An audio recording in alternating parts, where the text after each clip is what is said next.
Hey everybody! Welcome to my top 5 best artwork in board games.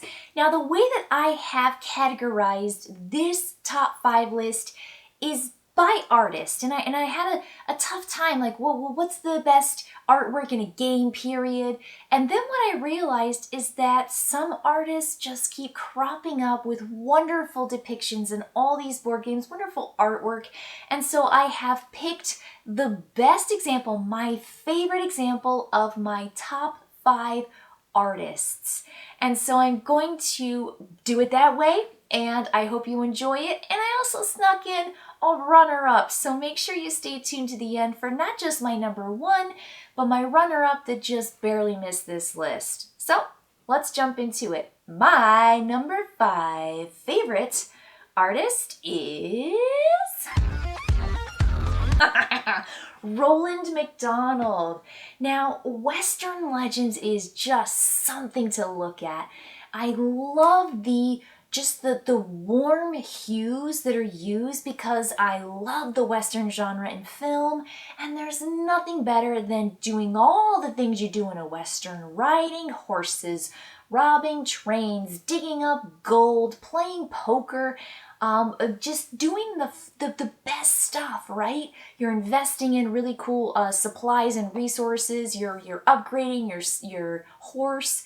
So this feel here, this artwork is stunning. It has a stencil background to it, along with, again, those warm colors like oranges and yellows, the golden hues, those deep reds that are like the clay and the earth and the dirtiness. There's a really nice use of those neutral brown colors and tan, along with just a gritty feel that's just so grounded in a Western. It even has this kind of watercolor feel to it that feels just a little muted or slightly washed out or kind of gently used, like the way it feels in the West, where everything is just, you ride hard and you wear through all your chaps and your leather boots. I clearly don't know anything about the West, even though I kind of live in the West. But this is just, there's nice touches like the poker cards and the cursive cap letters that just have a wonderful, wonderful feel to it. And I just can't get enough of the way this looks and the way this game pulls me in. I have to say that with Western Legends, I never want to play the game. Even though I am very motivated to play the game and win, I want to just be in this world. I just want to role play in Western Legends. When I play, I always feel like the game gets in the way of me enjoying the game. And I think part of it is because I just feel so drawn in by the artwork and so drawn in by the artist. Now, here are a couple other titles that you might recognize Roland McDonald has done artwork for. All of the Undaunteds, Normandy, Reinforcements, Stalingrad, Battle of Britain, Final Girl. I love Final Girl. It was a real close race between Final Girl and Western Legends when it came to the artwork. But for me, just the vibe and feel of the West came through. But I think Final Girl is stunning with the artwork and the depictions of that horror film feel. I love it. So you've got a handful of games to enjoy and appreciate when it comes to Roland McDonald's artwork. But for me, Western Legends takes my top 5 spot for 5. All right, everybody, we're moving on to my number 4. And I like this game so much that when I did my videos over it in the past, there have been expansions with this game too. I just couldn't stop talking about the artwork, and I was thrilled to include this artist and specifically this game as the example of their wonderful artistry on my list. Here's my number 4. All right, so the artist is Jean-Marie Minguez, and my example of their amazing artwork is Nidavellir, which you're going to get those expansions, Thingvellir and Idaval. So those are all kind of part of this world, and this world is just so jam-packed with character. These figures, these dwarves, are just so well rendered with this black and white charcoal effect that just leaves so much there. it just has a nice contrast because there is no color, because there's no real pop. I almost would think that the color on the cards that match the different categories and groupings kind of gets in the way of me really, really loving these grays, these blacks, and just a hint or a tinge of this light beige color, because these are dwarfs and they live inside a mountain. It just feels so underground, and it's got this gritty tone and this gritty feel, and these dwarfs have all these stories that they want to tell, and there's nothing better than having unique cards. And I have to give it to the artist here, because there are so many wholly unique individual single characters in this game. There are some repeated images in the base and the basic cards, but there are so many more cool, wholly, unique individual characters. And they all have these stories to tell. Like, that's just the great thing. I mean, like, you could sit down with any of them and they'd be like, let me tell you this story. It feels so rich, it feels so deep, it feels so lived in. A couple other games that Jean-Marie Minguez has designed or has done artwork for, you're going to recognize is Le Fantôme des Opéras, Lady Alice, Mare Nostrum, and Mr. Jack Pocket. And I have to say that all of those Nidavellir, along with the Thingvellir and Edoval, are just stunning. I think Nidavellir is a fantastic pick for the artistry of Jean-Marie Minguez.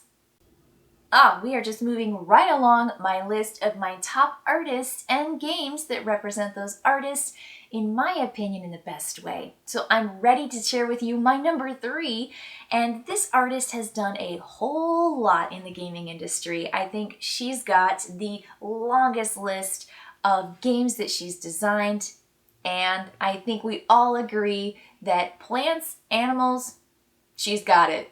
It is Beth Sobel. Yeah, and I do have an old copy of Arboretum. I know there's a newer copy of that. And I also am going to include Tussie Mussy. This is kind of like a nice little twofer. And I could have picked a couple of other games, and I'll list those a little bit later. But the things that I really appreciate with Tussie Mussy and with Arboretum are just these lush, beautiful plants, flowers, trees. It's just so stunning how much you just fall into these pictures, and they're just trees. I mean, you think trees can be one, like it's just one note. Nope, these trees are the prettiest trees you've ever seen in your whole life, and there are so many trees. I think there are 10 types of trees in Arboretum. Insane. And they all just are so rich with color and vibrancy and detail. And when you look at just, again, I cannot get enough of this. It's like when you're so distracted by the artwork that you just want to look at the game and not play the game. I just think that's so cool.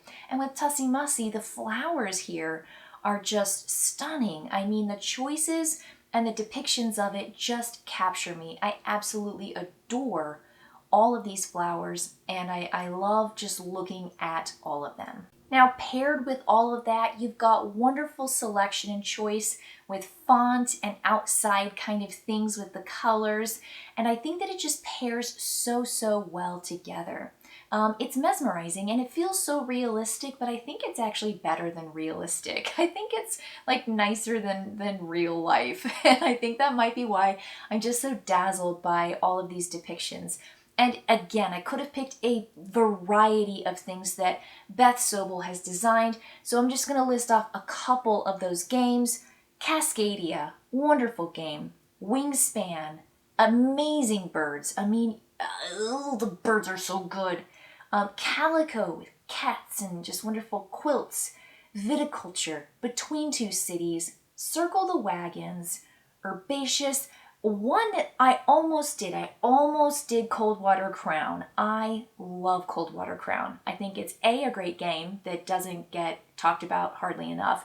And I think B, the fish in there are just really great. And yet again, animals, plant and animals, like she does it. It's just so good. Kites, Lanterns, Three Sisters, Verdant. I mean, it is just all Beth all day long. And that's why Beth Sobel is my number 3, with Arboretum and Tussie Mussie as my favorite examples of her artwork. Okay, I am super excited about my number 2 pick because this is one of my favorite games. It's a game that makes me feel so happy and relaxed and just enjoy the journey. And so for me, my number 2 favorite artist is... Yeah! This is Xavier Gwynethie Duran, and it's Tokaido. Tokaido is just stunning for me. I think you can even see right here with the box lid. When I first was introduced to this, I had no idea that you could use white to so much of your advantage with the kind of watercolor pastel, just old-fashioned look to it. It just feels so adorable. I mean, this has a wonderful feel to it. When I look at it, I just don't even know where to look. There's just so many lovely colors and details and swatches of color and little bits here and little bits there. And I'm reminded of like going to the hot springs and seeing the monkeys in the hot springs, and just the colors used, the teals and the pinks and the orange and sometimes that like dark blue. Everything just is so colorful, but it fits together. And you have these wonderful vistas that you are going to look at, building 3s, 4s, and 5s of these vistas, and they are just so lovely. And they look like a watercolor landscape of just this, like wide lens, beautiful countryside. I can't get enough of this. It has a Japanese flair to it because you are traveling through Japan, as the rules state, the overview in olden times.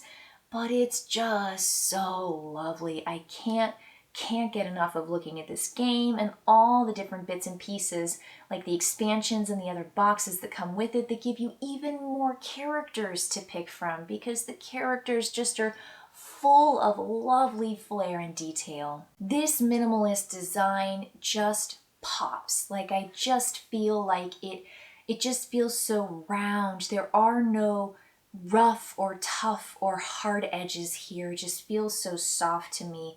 And just the colors used, I can't get enough of all the different categories and how they have their own kind of internal color scheme, but how all of those work together overall when you see them all laid out with their card backs and with the route that you go from as you stop along the way at all of the different food spots. And I think that Tokaido is a fantastic example of Xavier Gwynethie Duran's work. Here's some more stuff that you might recognize his artwork in. Tokaido Duo, Seasons, Lords of Zidit, The Big Book of Madness, Sonar, and Tuluva. So just a ton to love here. And again, this is one of my favorite games. It's so relaxing and it's so beautiful, and I am pleased as punch to share it as my number 2 on this top 5 list of best artwork in board games. All right, I know we're rolling right along and you're excited for my number 1. I'm going to jump in right now with a runner-up. This artist just missed my top 5 list, yet I think they still absolutely need to be here in this place because he does both design and artwork, and I think you might know who I'm talking about. You might be onto me at this point. So my runner-up for best artistry is Ryan Lockett. Yeah, he does Red Raven Games and is just an all-around fantastic designer and artist, and his work is very impressionistic. It's very fantastical. It's this, fantasy feel to it. Everything has, you talk about soft edges. This has a lot of soft blending. It's not realistic, but it feels so rich and it feels so wonderful. Like, I feel like I'm walking into every fantasy book I've ever imagined in my mind. It's just got a wonderful, rich tapestry of colors, and I love the the look of these characters as well. While they're not these kind of gritty features and characters like we see in Nidavellir, but they do feel so like just full of like hope and wonder and desire and excitement, and I feel like this world is just ready to be cracked open. But the fantasy part of it is that part that makes it just feel a little bit less grounded, and so I like it. I think what he does is fantastic, and you'll probably recognize more stuff that he's done, that Ryan Lockett has done with Red Raven Games, like Above and Below, Near and Far, Now or Never, The Ancient World, Islebound, and Rome.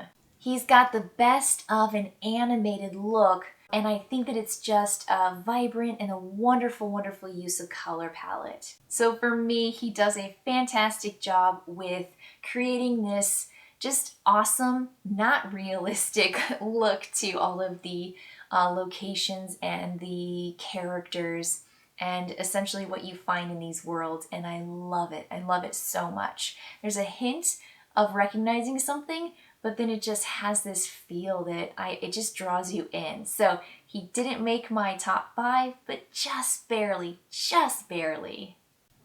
Yay! I'm so excited. I'm here ready to tell you my number 1 favorite artist in the board gaming world, and I think this person is amazing. Now, they might have a bigger list of artwork on board games than Beth Sobel, and I think he is just amazing. Stunning stuff, and the game I've picked is one of my all-time favorite games, period. And I'm so excited that I can just talk about how beautiful his artwork is.